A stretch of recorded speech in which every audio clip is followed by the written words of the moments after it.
Hi everyone, it's Emmanuel Kadosh. I wanted to invite you all to subscribe to ILTV Plus, where you can find our daily news and updates about Israel. And not only that, but live feeds, entertainment, our kosher food show, and so much more. Needless to say, your subscription to ILTV Plus helps us grow and create more content while also supporting the state of Israel. Our app is available on all platforms and devices, so I'll see you guys there.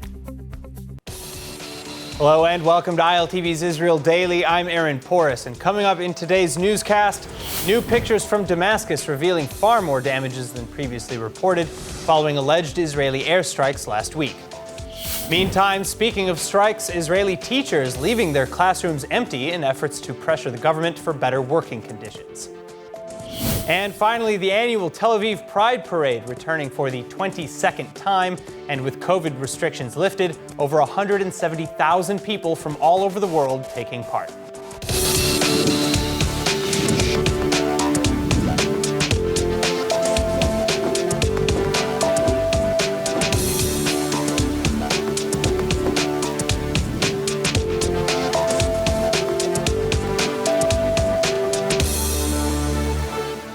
Early Friday morning over the weekend, a series of alleged Israeli strikes targeting Syria for the third time in a week, and major damages reported, leaving the entire international airport in Damascus temporarily out of service. ILTV's Asaf Nissan with the update. For the second time in just 3 days, Syrian sources claiming an Israeli airstrike on Damascus at 4:20 a.m. Friday morning, and just 2 days after an Iranian cargo plane landing in Syria, supposed Israeli strikes raining down on the Damascus International Airport, causing massive damages to property and at least one injury. Further, with technical equipment and the runway heavily damaged, the airport reportedly unusable for at least 48 hours, and all flights being redirected to Aleppo. Meanwhile, the earlier attack in Damascus on June 7th, also far more damaging than previously reported. An alleged Iranian weapons factory in the southern part of the capital destroyed, resulting in the deaths of 7 Iranian nationals, including 5 factory guards and 2 engineers. The most noteworthy fallout, however, actually coming from Russia. As the invasion of Ukraine rages on, Moscow ironically condemning Israel for the vicious practice of strikes on civilian infrastructure as provocative violations of basic norms and international law.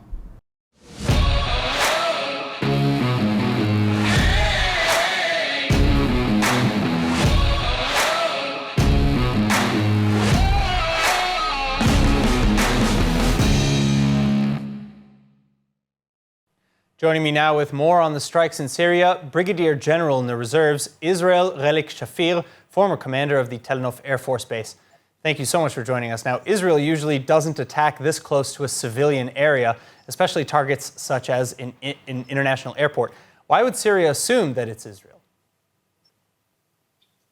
Well, Israel has been striking Iranian and Hezbollah strong posts and inventories and munition that had arrived in Iranian airplanes that were stored close to the airport. And apparently, I would guess that the Iranians were looking for a place that would make it difficult for Israel to strike, which is within the Damascus International, which was the case at this time. So I guess the supposition of the Syrians that this is just another step in Israel's quest to destroy Iranian imported munition is actually part of what happened before.